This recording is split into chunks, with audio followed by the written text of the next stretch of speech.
ஊழல் இல்லாத ஆட்சி. இப்போ ஒரு பெரியவர் சொல்கிறாரு, தம்பி எல்லாம் நல்லா நடக்குது, கூப்பிட்டு உட்கார வச்சு பேசுகிறாங்கப்பா அப்படின்ட்டு. யோ உங்கள் கட்சியில் என்ன நடக்குதுன்னு பாரியா அப்படின்னு 4 பேர் கேட்குற மாதிரி இல்லை சார் இருக்குது இது. ஏமாம்மா கொஞ்சமாச்சு நியாயமாக இருக்கணும்ல மாமா. ஏன்னா பிள்ளைய பெற்று வளர்த்தது ஒருத்தரான், அதை வேலை கொடுக்குறது இன்னொருத்தருக்கான். ஆக்சுவலாக அந்த வேலை கொடுக்குறதே முதல்ல தவறான ஒரு செயல் தான். அதில் நடக்கிற சில சம்பவங்கள் அப்படி தான் இருக்குது. சரி அதுக்கு எல்லாத்தையும் விட்டுருவோம். சரி அந்த வேலை கொடுக்குறாரு, அரசு வேலை கொடுக்குறாரு, நியாயமாக போய் சேருதா? ஏன் சார் முழுசாக பாருங்கள். ஏன்னா ஒரு பெண் தனியாக நின்று கதறிக்கிட்டு இருக்கு, ரோட்டில் நின்று கதறுது. ஏங்க பிள்ளைய பெற்று வளர்த்தது நானுங்க.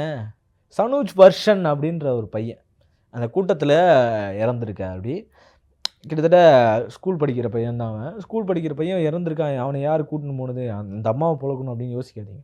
அந்த அம்மா தெளிவாக சொல்லுது, என் தங்கச்சி அங்கே கூட்டிகிட்டு போயிருக்கா, விஜய் சாரை பார்க்கணும், அந்த கூட்டத்தை பார்க்கணுன்றதுக்காக தான், விஜய் சாரை பார்க்கணுன்றதுக்காக தான். ரொம்ப தெளிவாக சொல்கிறாங்க, விஜய் சாரை பார்க்கணுன்றதுக்காக தான் வந்தாங்க.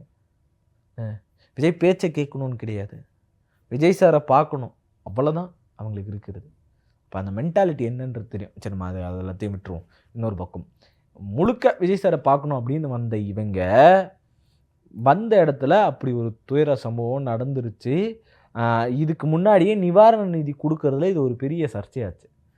அப்பயும் என்ன பண்ணாங்க அப்படின்னா, அவங்க தந்தை அந்த பையனோட தந்தையான இருக்கக்கூடிய பயாலஜிக்கல் தந்தையாக இருக்கக்கூடிய ரகுநந்தன் அவருக்கு மட்டும்தான் அவருக்கு போய் சேர்ந்துருக்கு அந்த 20 லட்ச ரூபா கொடுக்குறதும். அது பெரிய சர்ச்சையாகி இல்லை அம்மா பக்கம்தான் போகணும், அவங்க தான் வளர்த்துருக்காங்கன்னு சொல்லி அதுக்கப்புறம் தான் அது அங்கே மாற்றப்பட்டிருக்கு. அப்பயே நீங்கள் கவனமாக இருந்திருக்கும்ல. அதே மாதிரி திரும்பவும் நடக்குதுன்னா எப்படி அது? இப்போ அரசு வேலை அப்படின்னு ஒன்று கொடுத்துருக்காங்க. கிட்டத்தட்ட அவங்களுக்கு வந்து பார்த்திங்கன்னா திருமணமாக இருந்திருக்காங்க. ஒரு கருத்து முரண்கள், ஏகப்பட்ட முரண்கள் இருந்திருக்கு. அந்த முரண்கள்னால அவர் விட்டு கிளம்பிட்டு அவர் பாட்டு விட்டு போயிட்டு அவர் பாட்டுன்னு ஒரு கல்யாணம் பண்ணிக்கிட்டாரு. அப்போ 6 வயசு குழந்தையும் இருக்குது. இவங்க அதே 2 குழந்தை அதே குழந்தையோடு வச்சு வாழ்ந்துக்கிட்டு இருக்காங்க.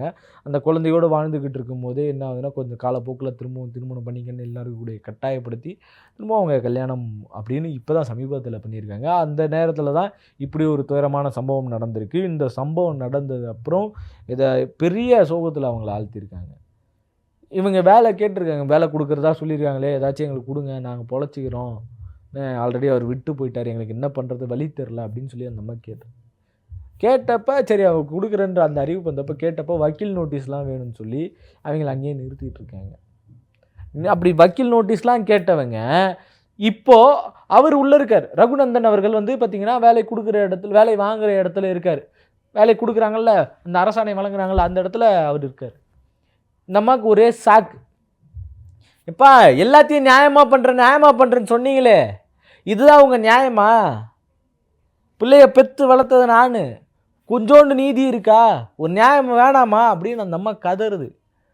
அப்பா உங்களுக்கு தேங்க்ஸ் சொன்ன அந்த அங்கிள் வீடியோலாம் பார்ப்பீங்க, இங்கே கதறிட்டு இருக்க இவங்க வீடியோலாம் பார்க்க மாட்டிங்களா?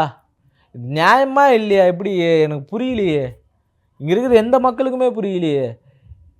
ஒரு பிள்ளைய இழந்திருக்காங்க, அதை சரியாக பார்த்து கொண்டு போய் சேர்க்கணுன்ற ஒரு பொறுப்பு கிடையாது.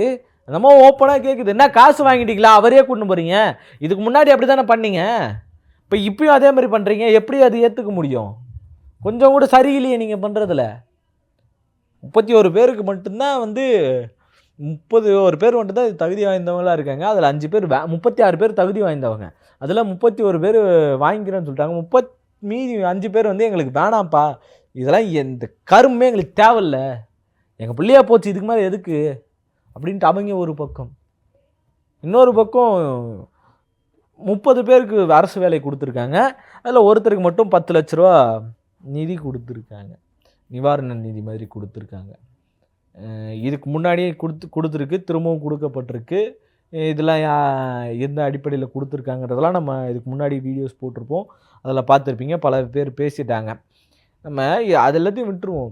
இப்படி ப்ராப்பராக எல்லாத்தையும் பண்ணிகிட்டு வந்த இவங்க இதை மட்டும் டீலில் விட்டது எப்படி? கேள்வி கேட்க தோணுமா? நேர்மையாக எல்லாத்தையும் நேர்மையாக பண்ணிடுறோம். நீங்களே உட்காட்சியிலிருந்து வந்திருக்கு. என்னென்ன உஷியானது மாதிரி லஞ்சம் வாங்கியிருக்காரு அப்படின்னு சொல்லிட்டு உட்கட்சியிலிருந்து போட்டிருக்காங்க, கேஸ் போட்டிருக்காங்க. இதெல்லாம் நேர்மையாக மாற்றிட்டிக்கிறீங்களா? எல்லாம் பக்கத்தில் உட்காந்து பண்ணுறாங்களே. உட்காந்து வேறு வேலை இல்லை. நான் காலைல 10 மணிக்கு போகிறது, சாயந்தரம்னா 5 மணிக்கு வந்துடுறது, நடுவில் லஞ்ச் அவர் வேறு, டீ பிரேக் வேறு போகிறாரா என்னன்னு தெரில. எல்லாம் இந்த டைமிங்கில் ஷார்ப்பாக முடிச்சுட்டு ரீல்ஸ் பார்க்குறது தான் வேலை போல். யார் நமக்கு சாதகமாக ரீல்ஸ் போட்டிருக்கா பாரு. நடிகர்கள் அவ்வளோ பேரை பார்க்குறீங்களே, வந்து எல்லா நடிகர்களையும் உட்காந்து பார்க்குறீங்கல்ல, அப்படி பார்க்க உங்களுக்கு கூசலையா? கரூர் மக்களை ஒருத்தரை தனித்தனியாக கூட்டின்னு வந்து வச்சு பார்த்துருக்கணும்னு. அப்படி செஞ்சுருந்தா தான் சார் நீங்கள் நேர்மையான ஒரு முதல்வர், மக்களுக்கான முதல்வர், மக்களுக்காக சேவை செய்ய மட்டுமே வந்திருக்கு. ஒரிஜினல் மாமாவாக தான் இருக்குது மாமா அப்படின்ற மாதிரி தான் உங்கள் செயல்பாடுகள் இருக்குது. இந்த அம்மா கதறுது, எங்களுக்கு ஏதாச்சும் பண்ணி கொடுங்க. நியாயம் இல்லாமல் இருக்குது. நீங்கள் எல்லாத்தையும் நியாயமாக செய்கிறேன்னு சொன்னீங்கல்ல நான் அதுக்காக விஜய் சாரன்னு நான் குத்தம் சொல்லலை. அப்பயும் பாருங்க விட்டு கொடுக்கல, அவங்க எங்கேயும் விட்டு கொடுக்கல. நான் அவங்கள எதுவும் விஜய் சார் மேலே நான் குத்தம் சொல்லலை, கீழே நடக்கிறவங்க சரியில்லை அப்படி தான் போயிடுறாங்க. மற்ற வீடியோஸ் பார்க்குற மாதிரி இதையும் பார்த்துருக்கணும்ல சார். நீங்கள் நியாயம் தானே, அப்படி பார்த்துருந்தீங்கன்னா தானே உங்களுக்கு எல்லாமே சரியாக புரிஞ்சிருக்கும். இன்றைக்கி வீடியோ மட்டும் பார்த்தே பல பேர் சோஷியல் மீடியாவில் யூஸ் பண்ணியே இன்டர்நெட்டை யூஸ் பண்ணியே பல பேர் அரசியல் பேசிக்கிட்டு இருக்காங்க. களத்துக்கு வாங்க, இன்னமும் களத்துக்கு வராமல் இருக்கீங்க. ரீல்ஸ் பார்த்துக்கிட்டு அவங்க என்ன சொல்கிறாங்களோ அதுக்கெல்லாம் பதில் பேசிக்கிட்டு இருக்கீங்க. வாயை திறங்க, சிஎம் நெஞ்சில் ஒட்டிட்டு வந்துட்டாங்க. வாயை திறங்க, இதுக்கு வாயை திறங்க. சம்மந்தமே இல்லாமல் எங்கள் அப்பா வீட்டில் காணோன்னு போய் தேடாதீங்க. உங்கள் பிள்ளையும் தேடுவான் எங்கள் அப்பா எங்கள் அம்மா கூட இல்லைன்ட்டு. இப்போ அந்த பையன் இந்த குடும்பத்துக்கு என்ன நடந்திருக்கோ அந்த அம்மாவுக்கு என்ன அவல நிலை இருக்கோ அதே தான் சங்கீதாவுக்கு இருக்குது அப்படின்னு நம்ம பேச முடியுமா? சரியாயிடுமா? கோர்ட்டு கேஸு நிலுவையில் இருக்குது. அதாவது சிபிஐ நிலுவையில் வச்சுருக்கு இந்த வழக்கை. அதுக்கு மத்தியில் இப்படி அரசாணை கொடுக்கறது எந்த வகையில் ஏற்றுக்கக்கூடியதாக இருக்கும்? நீதிமன்றம் எதுக்கு இதுக்கு ஒத்துக்குச்சு? கரூர் மக்களை போய் பார்க்கலாம், சரி.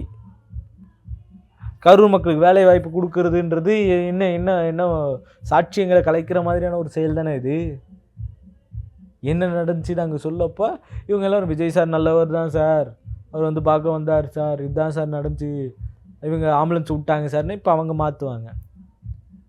ஏன்னா இன்பில்டாக அது உள்ளே வந்துடும். அவர் அவ்வளோ நல்லது நினைக்கிறாரு நமக்கு, அவர் எப்படி நம்மளை இப்படி நினச்சிருப்பார், அவர் அப்படி நினச்சிருக்க மாட்டார்ல. இன்பில்டாக அவங்களுக்குள்ளே திணிக்கிறது, வெளியே தெரியாது. நமக்கெல்லாம் பார்த்தோன்னா அது ஒரு அரசியல் சூழ்ச்சியாக இருக்கும். வெளியே பார்த்தா சரி இவங்க மைண்டை மாற்ற பார்க்குறாரு, அரசு வேலை கொடுத்துட்டு இவங்க வாயை திறக்க மாட்டாங்க. என்னென்னா அவங்க கொடுத்ததுனால வாயை திறக்காமலாம் கிடையாது, அவங்க மைண்ட் செட் ஃபிக்ஸ் ஆகும். அவர் நல்லவர் தான். ஏன்னா அவர் பக்கத்தில் பார்க்குற வாய்ப்பு கிடச்சா அதுக்கு பதில் எங்கள் பிள்ளைய கொடுத்தோன்னு ஒரு அம்மா பேசுதில்ல, அதோடைய விளைவுகள் இதெல்லாம். இவங்களுக்கு சப்போஸ் அவங்க கொஞ்சம் தெளிவாக இருந்தாலுமே, எப்போ பிள்ளைய போச்சு இதுக்கு மேலே என்னப்பான்னு தெளிவாக இருந்தாலுமே அவர் நல்லது தாங்க நினைக்கிறாரு அப்படின்ற ஒரு மைண்ட் செட் அதுக்குள்ளே வந்துடும். இப்போ இவர் பேசுனது எல்லாமே அப்படியே திரிபுவாதமாக மாறும். காரணம் மொத்தம் அவங்க தான். போலீஸே இட்டுன்னு வந்து விட்டாங்க, போலீஸே இட்டுன்னு போனாங்க. இந்த தாயாரோட திருவளர்ச்செல்வி அவங்களுடைய மனவேதனை தெரிஞ்சிருக்கணும்ல. பெண்களுக்கு பாதுகாப்பு, பெண்களுக்கு பாதுகாப்பு, பெண்களுக்காக தான் எல்லாமே இவ்வளோ சொல்கிறீங்கல்ல. இப்போ இந்த தாயாரோட நிலைமை உங்களுக்கு புரிஞ்சிருக்கணுமே. எப்படி புரியும் இந்த தாயாரோடைய நிலைமை? எப்படி உங்களுக்கு புரியும்? ஒரு ஆண் ஆச்சே நீங்கள், இன்னொரு ஆண் ரகுநந்தனுக்கு தான் நீங்கள் சப்போர்ட் பண்ணுவீங்க. அவர் விட்டு போயிட்டாரு, பார்த்துக்க ஆள் இல்லை. இந்த அம்மா தனியாக நின்று பார்த்து பெற்று வளர்த்துருக்குது, அவ்வளோ தூரம் வளர்த்து படிக்க வச்சுருக்கு. அப்படிப்பட்ட ஒரு பிள்ளையை கொண்டு பிடிங்க. ஆனால் இப்படிப்பட்ட நேரத்தில் இப்படியான ஒரு சூழல் மட்டும் சரியா? கொஞ்சம் கூட சரியில்லாத ஒரு செயல்பாடுகள். கொடுக்கறது அநியாயம், அதையே எத்தனை போய் இன்னொருத்தருக்கு கொடுக்கறது அதுலேயும் மிகப்பெரிய கொடுமை. எத்தனை பேரோட வாயில வயிற்றுலையும் அடிச்சுக்கிட்டு இருக்கீங்க நீங்கள்? கண்மூடித்தனமான ஒரு செயல்பாடுகளாக இருந்துகிட்ருக்கு. இது எல்லாத்தையும் மீறி இன்னமும் மக்கள் உங்களை நம்புவாங்க. நான் சொல்கிறேன், அடுத்த தேர்தலையும் நீங்கள் தான், இடைத்தேர்தலில் நீங்கள் தான் ஜெயிக்க போகிறீங்க. தேவையில்லாம் பிரச்சாரம் பண்ணிகிட்டு இருக்காதீங்க, இன்னும் மக்களை நெருக்கடிக்கு உள்ளாக்காதீங்க, மக்கள் பணத்தை வீணாக்காதீங்க. ஏன்னா அரசு நிகழ்ச்சின்னு போயிட்டு தான் போயிருக்கீங்க. நான் பண்ணதெல்லாம் அரசாங்கத்துடைய செலவுகளாக தான் இருக்கும். தாவேக்காவுடைய செலவுகளாக இருக்குமா? கேட்டால் பெரிய கேள்விக்குறிலாம். அப்படி இருந்தால் தாவேக்காவுடைய செலவுகளாக இருந்தால் ரொம்ப சந்தோஷம். நாங்கள் ஏற்றுக்கிறோம், மனப்பூர்வமாக ஏற்றுக்கிறோம். நான் பார்ட்டி ஃபண்டுலாம் பேசுகிறீங்க இல்லையா?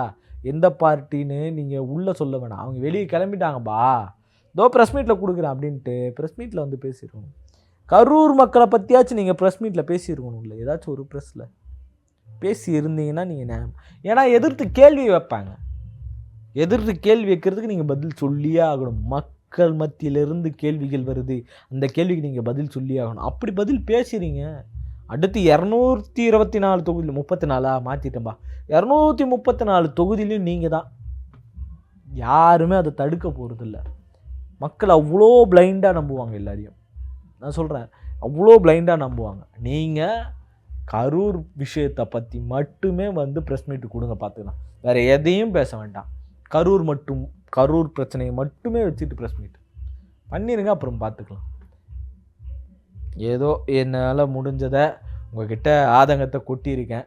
நீங்கள் என்ன சொல்கிறீங்க அப்படின்றத மறக்காமல் கமெண்டில் சொல்லிட்டு போயிடுங்க. நன்றி, வணக்கம்.